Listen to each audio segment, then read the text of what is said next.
Hi, it's time for another verb of the day. Today's verb is compost. Let's take a moment to look at some of the definitions or the ways that we use this verb. The first way you're likely to hear compost used is to mean to make vegetable matter or manure into a type of plant fertilizer. Now, you maybe have heard me say before, I don't love when I have to use a different form of our verb, like as a noun in our definition. And so to get around that today, I'm trying to describe compost as fertilizer. Okay. And I think maybe to help us sort of understand what this is, I've included a picture. At the top of this picture, you can see vegetable scraps, pieces of vegetables, maybe some fruit. I think you can see some eggshells there. And people, instead of putting that into trash cans, right, they will take this matter and spend time with it, turning it into dirt or a type of fertilizer that then they'll put in their gardens. Okay. And that putting into the gardens, that's the second way our verb compost gets used. So if you're treating the soil with compost, you're treating it with this kind of fertilizer, that's another way to use our verb. You should know that compost is a regular verb. To make the progressive form of this verb, all you need to do is add ing to form composting. The past tense and participle forms of this verb can be made by adding ed. Our base verb, compost, right, ends with a T sound. Right? So when I add my ed ending, I'm going to add an extra syllable to the word, and it should sound like this: composted, composted. Okay? So now that we've talked about that, you'll be happy to know we don't have any additional phrasal verbs to study today. So instead, we can practice using our verb of the day in a couple different verb tenses. Today, we're going to talk about the simple present and the simple future with a focus on be going to. Let's start with the simple present. We use this verb tense to talk about our habits and routines. We also use it to talk about facts. Okay? And when we're making affirmative or negative sentences or making yes or no questions in the simple present tense, we need to pay attention to our subject. Okay? So when I'm making affirmative sentences, if my subject is I, you, we, or they, I'm just going to use the base verb. But if my subject is he, she, or it, I need to add an S to the end of this verb. And you can see that in my example sentence here. She composts fruit and vegetable scraps and coffee grinds. Okay, so that's kind of like your leftover little black pieces after making coffee. Okay, so all of those things, she collects them and uses them in a process in order to make fertilizer. That's what that sentence is suggesting. This could be her habit or her routine. Now, if I want to make a negative sentence in the simple present, what I do is I start with my subject. If my subject is I, you, we, or they, I use do not and then the base verb. But if my subject is he, she, or it, I use does not and then the base verb. Notice I'm not adding an S to the end of the verb in the negative. Okay, I'm only doing that in the affirmative. Now, as you hear other people speaking, you might hear them use the contractions don't and then the base verb, or doesn't and the base verb.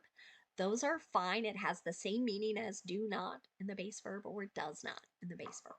Here's another example sentence. Many people who live in apartments don't compost because it's too difficult. Right? They don't have the space or the area to collect and allow those things to kind of turn into that fertilizer.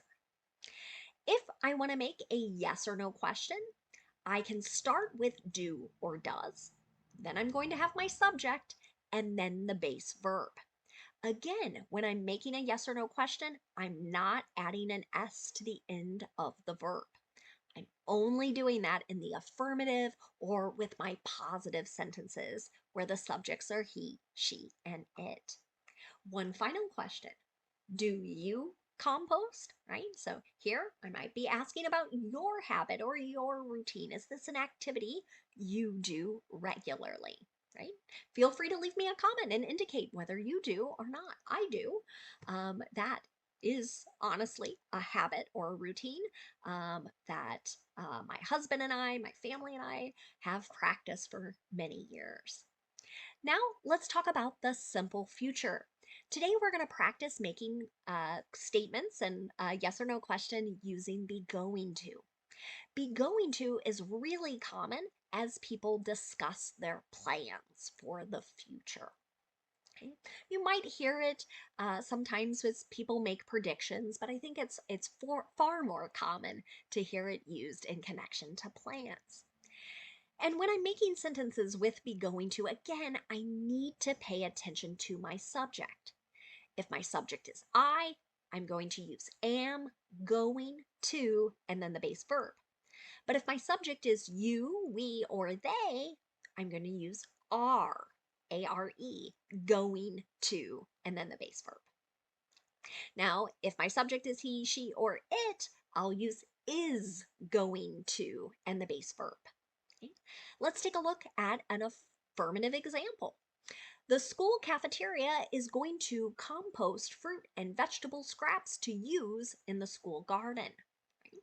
Many schools do this, right? Where they ask the children to take the leftover fruit or vegetables and they collect it in one bucket, maybe take it outside, and maybe eventually, right, they're able to use it in their own garden as a type of fertilizer, something that helps plants grow better or more quickly. Now let's talk about making negative sentences in the simple future. Again, I need to pay attention to my subject because my form of be is going to change based on what that subject is. But then after my be verb, my present form of be, I need to use not, then going to, and the base verb. Here's another example. They aren't going to compost meat because it can lead to bad bacteria. Right? So many people choose not to have any animal products in their compost because of this problem, right? There are certain bacteria that can grow, and then that's not good to have it cover our garden, right? That could infect other things, and if we're not washing those fruits and vegetables well, it could make us sick. Finally, let's look at making a yes or no question in the simple future. To do this, I start with the form of be, whichever form matches my subject, and that subject comes next, then going to, and the base verb. Here's my last example. Are you going to compost the garden this week? Okay. This question might tie back to our second definition, right? Are we going to put that fertilizer in the garden? That's what that question is asking. Now let's spend just a moment looking at some words that are related to our verb compost. And the first word we're going to look at is just the noun form of this word. So same spelling, right? Compost. It's the technical definition here is decayed organic material that one uses as plant fertilizer. So things that will help plants grow bigger and stronger.